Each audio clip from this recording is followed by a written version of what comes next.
This podcast is brought to you by Progressive Insurance. You chose to hit play on this podcast today. Smart choice. Make another smart choice with Auto Quote Explorer to compare rates from multiple car insurance companies all at once. Try it at progressive.com. Progressive Casualty Insurance Company and affiliates, not available in all states or situations. Prices vary based on how you buy. Is it time to reimagine your future? The right business skills may make a difference in your career. At Capella University, we offer a relevant education that's designed to focus on what you need to know in the business world. We'll teach professional skills to help you pursue your goals, like business management, strategic planning, and effective communication. And you can apply these skills right away. A different future is closer than you think with Capella University. Learn more at capella.edu.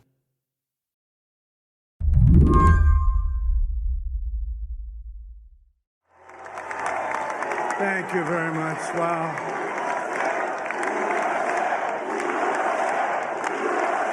On election night, Donald Trump delivered his victory speech surrounded by those who had helped him regain control of the White House. And at one point, he handed the microphone to Dana White, who's CEO of the Ultimate Fighting Championship.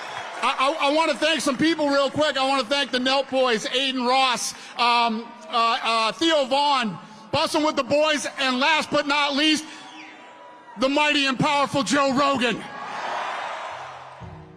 A lot of people responded to this list with a resounding, who?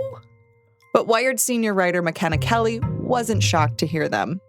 And I think it just signifies how important these folks were to Trump's victory. In the run-up to the election, the Trump campaign bypassed traditional media outlets. Instead, he spent 3 hours talking to Joe Rogan. One of the things that there's a lot of interest in the people coming from space, you know. Yes. And I know you're interested in that. Oh, very interested in that. Chatting with podcaster Theo Vaughn. I've been in recovery most of the last 10 years. How did you get addicted? No, I would just do cocaine. And being gifted a Cybertruck by Kick streamer Aiden Ross. Congratulations. All right, well, you could already see the gift. Yeah, I can. Wow. You can't miss it. That's an Elon. These men are all headliners in a new media ecosystem, and talking to them was a calculated move. In 2020, I think everyone on the campaign realized that Trump had hit his peak in popularity. There was no one else that he was going to turn out that was as high as he was going to go. And so this year, what they focused on, especially towards the end of this election cycle, from the summer on, they really were focused on getting those people who typically don't vote.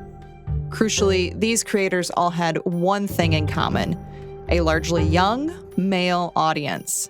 It was a bold move by the campaign, but it worked. You want to put Trump in front of apolitical audiences, people who are more interested in sports and maybe aren't registered to vote.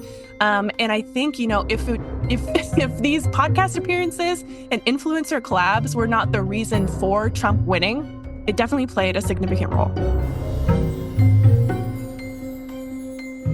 Today on the show, how Donald Trump used a new generation of media influencers to reach hearts, minds, and ballots. I'm Shayna Roth, filling in for Lizzie O'Leary, and you're listening to What Next TBD, a show about technology, power, and how the future will be determined. Stick around.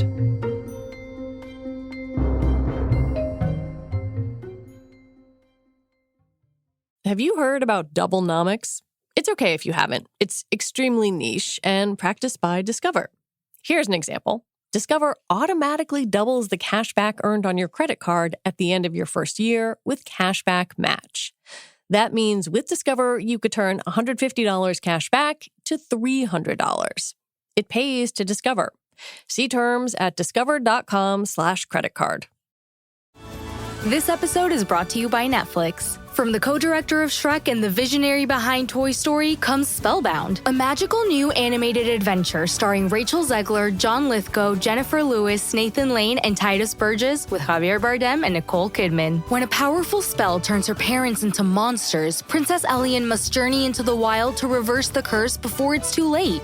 Watch Spellbound, only on Netflix November 22nd. To understand the connection between Donald Trump, these influencers, and the young men that connect them all, You first have to understand the Manosphere, the very online, very male, very white sphere that revels in hyper-masculinity and has its own set of stars. Andrew Tate, for example, who is an infamous misogynist, who is kind of one of the main people in pickup culture, where you're teaching young men how to pick up women in YouTube videos and podcasts. Women want to be with a man which keeps them entertained, and a man which they trust, and a man which they believe can fix all of their problems. This is another important thing. If a woman comes to you with an issue and you can't fix it, you'll see very quickly how soon they lose attraction. Would you ever? These people were speaking to what people like to call this loneliness epidemic in young men, where they're feeling more left behind as women are going to college more than they are. Women are starting to make, more money than they were, still not, as much as men or more than men. And I think these men feel a bit threatened. And these podcasters like Andrew Tate are there to tell them that you're right. I want to affirm your feelings. And you know what? With Trump, having these conversations with Trump, he's giving them an outlet to create this kind of political change or the societal change, cultural change that they're looking to do anyways. These influencers might not be household names, but they have huge fan bases. Andrew Tate had millions of followers, at least until he was arrested for rape and human trafficking. Joe Rogan and Theo Vaughn have two of the most popular podcasts in the country. Aiden Ross has more than 7 million followers on the streaming platform Kick. For their fans, watching or listening isn't just about entertainment. It's an identity. Someone who listens to Joe Rogan, there is a type of person who is a Joe Rogan listener. There is a type of person who watches boxing and wrestling and knows of Logan and Jake Paul. These are specific communities of people who engage with each other very frequently. The Manosphere is like a whole group of, blogs and YouTube videos and all of this stuff, Discord servers where these people are constantly connecting with each other, and reaffirming again, these beliefs. So yeah, I think it's not only just the size, which definitely plays a huge role, but also like the communities behind them and how active that they are. These communities have their differences, but there's one thread that links all of them together. Well, if you look at all of the guys that Trump spent a lot of time with, they all have this specific definition of masculinity, which is not what I think Tim Walz or the Kamala Harris campaign was selling over the summer. I think their definition of masculinity is more focused on, this concept of protection, protecting women, whatever they think that is, even though it's not supporting, abortion rights or things like that. But protecting women, being the man of the house. There has been this, even amongst women in many ways, this desire to go back to, traditional values. And I think even though these men are maybe a bit more hypermasculine, most of them don't have girlfriends or wives themselves. They still preach this stuff to people who have these feelings and thoughts. What was the Trump campaign's method for reaching these voters? Did they initiate this relationship with these podcasters and these influencers? How did this work? Yeah, it sounds like there was a lot of reaching out to these people specifically and targeting them. I think they saw that the audience that these folks had was the audience that they needed to reach. And I think Dana White also helped a lot. He, of course, is the CEO of the UFC.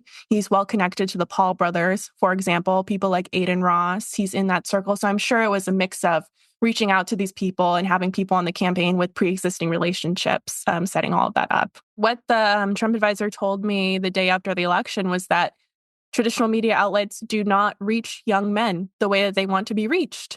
And if that was the audience that they were hoping to contact and turn out, then they needed to find different methods and different mediums of doing so. When we come back, the Democrats' social media game was going well until suddenly it wasn't. Can they find their own Joe Rogan experience?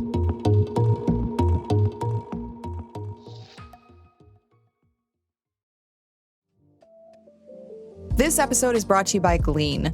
AI has the potential to help everyone be more efficient at work, but only if it deeply understands the data, people, processes, and context specific to your work. That's exactly what Glean's Work AI platform does. Glean has proven to be a helpful tool for businesses looking to improve knowledge access and boost productivity. Glean's powerful AI assistant helps you find answers, generate content, and automate work. With Glean's search and work hub capabilities, employees can find everything they need to know. Glean has solutions for all types of teams, from customer support and engineering to sales and HR.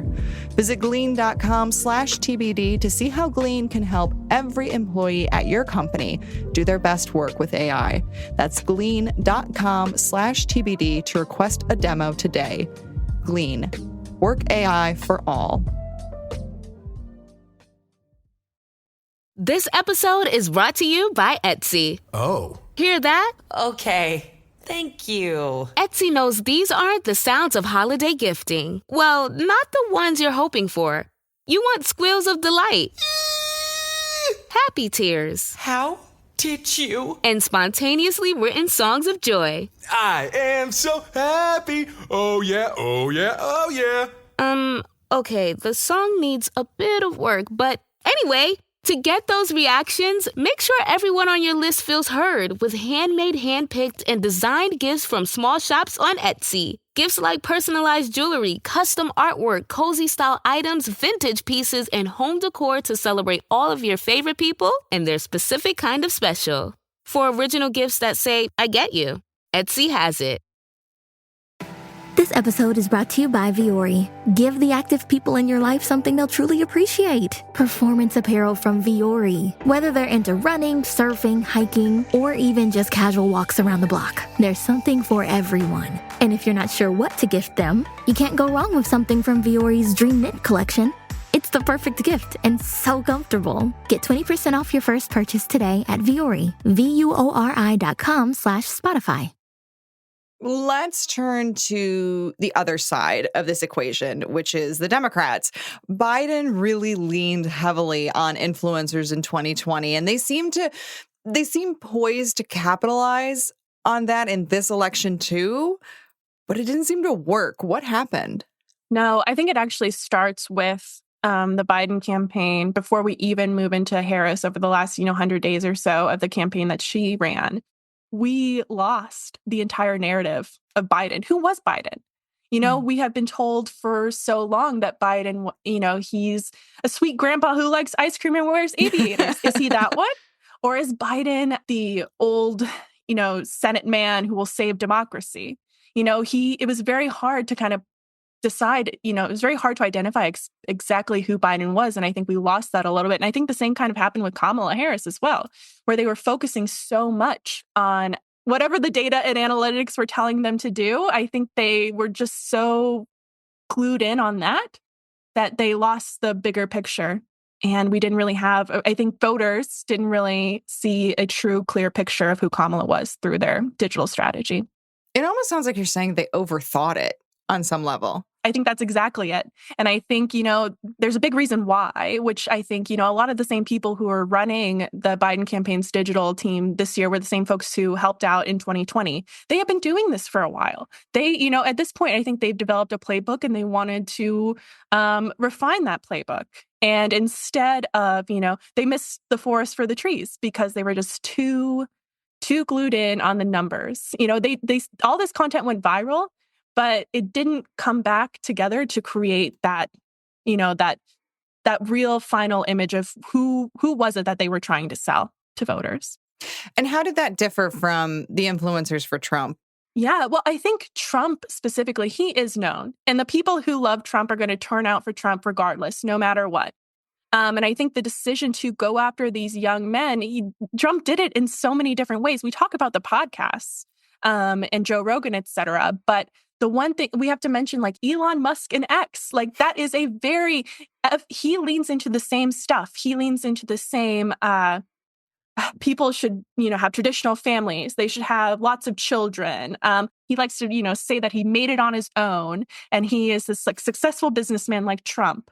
That is a very, that plays its own part in this reaching young men. And also like, you look at what Trump did a lot through, the final months of this campaign. He reached out to crypto voters who are, turning into this kind of more right-leaning libertarian folks who also, kind of if they are not a part of this ecosystem, they at least circle it. And so for Trump, he already knew that he had the people that he had. He decided that these were the folks that we needed, and he just went straight into it, did not think too much about other people, other groups of people, and what they needed to see, because they already knew. So Harris did sort of make her own attempt at utilizing influencers, particularly podcasts. She went on Call Her Daddy, trying to appeal to young women. She went on the All the Smoke Sports podcast to try and appeal particularly to Black men. And it just didn't seem to take for her. Yeah, I don't know this for sure, but what a Trump advisor did tell me when it came to Trump and this strategy was that there were no rules. When Trump went, it was just Trump and this person. There was no discussion about what questions were going to be asked. They were just going to let these men yap. Like, that was the agreement. And it seems, from what we're hearing behind the scenes, from Joe Rogan about his discussion with the Kamala Harris campaign, they wanted to be a bit more hands-on. In his podcast, in Joe Rogan's podcast with Theo Vaughn after the election, he said that the campaign wanted to be able to look at the final edit before it went up, or, have some role in the editing process. They used these people for their audiences, but I don't think that they put Kamala there in the way that their audiences are used to seeing people. But again, you have to look at Kamala Harris and understand what it's like being a woman running for president. They're going to say that they're going to critique everything that you do anyways. This way of presenting Harris, professional, calculated, and maybe a bit bland, carried over to the ecosystem of many Democratic influencers. They're of a bit more professional class, I think you could say. And their audiences know what they're getting from them in terms of politics. They're going to, stump for Democrats. They're going to run, maybe some side meme accounts that's talking about all of Kamala Harris's wins. And they're kind of predictable there for that reason. And then I think on the right side, the Republican side, it's not a political, professional, ecosystem. These are guys who have built their platforms themselves for the most part. They have huge followings, and they don't need Donald Trump, really. Donald Trump is getting a lot more from them at this point than they are getting from him. Do we know how much people these days get their news from alternative media like your Joe Rogans or other podcasts versus that traditional media like CNN, Fox News, MSNBC? Old media is not reaching the types of people, younger groups of people. And as those people grow into a larger voting bloc, I'm afraid that, they might, unless, CNN or the New York Times or whoever decides to change their business model radically or find one that works in this, in this industry, in this moment in time, they're going to lose these people. And so long as that doesn't change, I think the Joe Rogans of the world, all of these podcasters will be far more dominant in the coming years. Do you think it's just the distrust in traditional media that is causing this shift, or is it something more?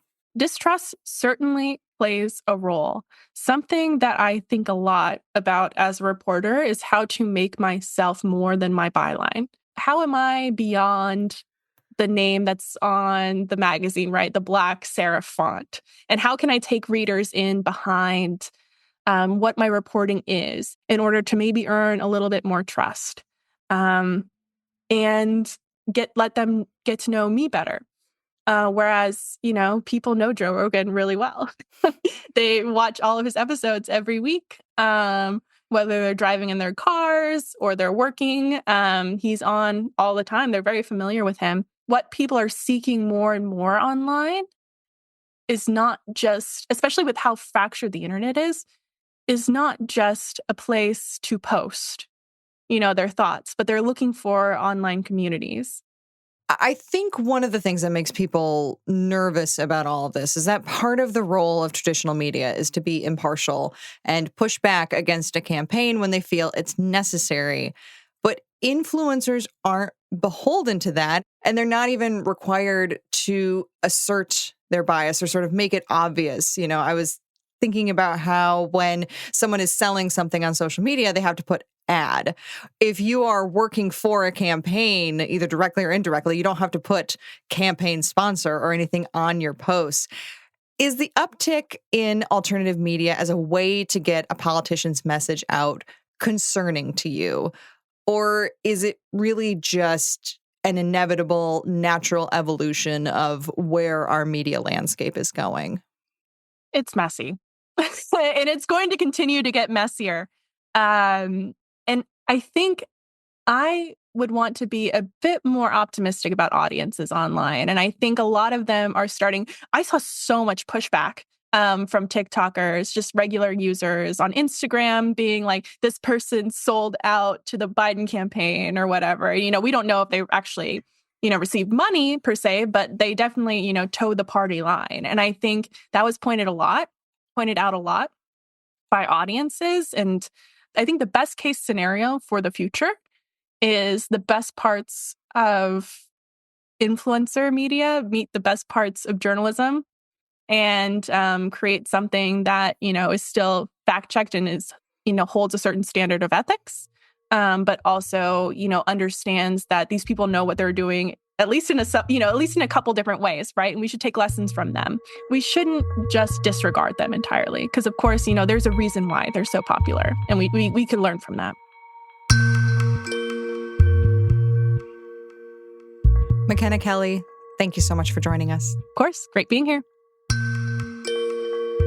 Makena Kelly is a senior political writer for Wired. And that is it for our show today. What Next TBD is produced by Evan Campbell, Patrick Fort, and Alyssa Zhang Perry. Our show is edited by Paige Osborne. Alicia Montgomery is vice president of audio for Slate. TBD is part of the larger What Next family. And if you like what you heard, the best way to support us is by joining Slate Plus. You get all your Slate podcasts ad-free, as well as exclusive bonus content like What Next's The Surge, which unpacks the craziest political news surrounding the election. And let's face it, in these upcoming months and years, you're going to need it. We'll be back Sunday with another episode. I'm Shayna Roth, filling in for Lizzie O'Leary. You can find me on Blue Sky and Instagram. Thanks for listening.